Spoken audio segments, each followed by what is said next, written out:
कुंदा Sehgal, police येत आहे. निघाले पोलीस स्टेशनमधून. पोहोचत असतील. फिरोज, मेसेज आला आहे. 3 तास दिले आहे आम्हाला. आज आम्ही करू मज्जा. नंतर पाठवू वनिताला. त्यांच्याकडे तह झाला आहे. जाहीर, सुनील आणि राजेश. हसता बोल. अर्जुन बोलला, कुंदा मॅडम, काय करू आता? मुलांनो, शाळेत गेलाय का तुम्ही? रमेश अनाडी आहे का? मी MA झाला आहे. अर्जुन, मग म्हण येते का तुला? शिकला आहे सांगतोय म्हणून विचारतो. अर्जुन, एक म्हण बरोबर म्हटली तर वनिता तुमची. मी घरी जाईल. फिरोज, वनिता तर आमची आहेच आहे, पण तू घरी नाही वरी जाशील. अर्जुन, शेवटली इच्छा पुरी करा. रईस आहे म्हणत होता तू. रमेश, विचार काय? कोणती म्हण विचारतो? अर्जुन, मग म्हण येते तुला. शिकला म्हणतो का कॉपी करून पास झाला आहे? मॅडम, फोन ठेवा. कॅमेरा चालू आहे. रेकॉर्ड करालं. फिरोज, हिंदी ना समजा, चाल मराठी. मूर्ख, आपलं काम तिला सांगतोय. कपडे काढू, रेकॉर्डिंग करू, आम्ही तिला देऊ. वाचली तर? अर्जुन, हसतील त्याचे. रमेश मूर्ख, इतकं सोपं विचारलं. हसतील त्याचे दात दिसतील.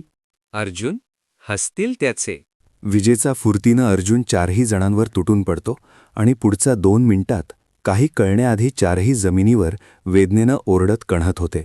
त्यांचा तोंडातून रक्त निघत असते. फिरोजचा तर पाय तोडला असतो. सुनीलचा हात रमेश, का मारलं? बरोबर सांगितलं होतं. अर्जुन, चुकीची म्हटली होती म्हण.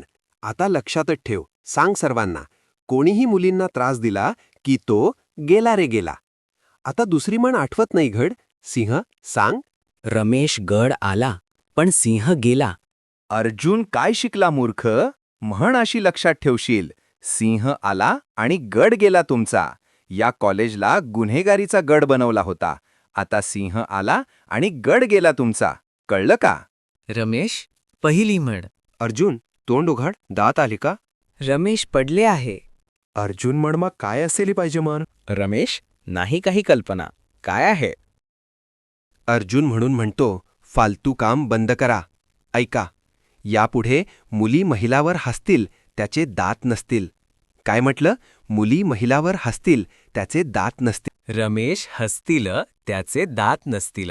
अर्जुन म्हणत जा दवाखान्यात आणि या उद्या सर्व महिला मुलींना माफी मागायला. नाही आले तर मी येईल. रेकॉर्डिंग पाहिजे असेल व्हॉट्सॲप नंबर द्या. मित्र करा मला पक्का. नाहीतर पाहुणचार नेहमी. जा, रक्त वाहून जाईल शरीरातलं. रक्त मौल्यवान असतं. नको वाया घाला. निघा. अर्जुन, मनीष, तुला जर थोडीही लाज असेल तर वनिताची माफी मागशील. आणि माफिया सर्व वर्गात जाऊन. नाहीतर वनिता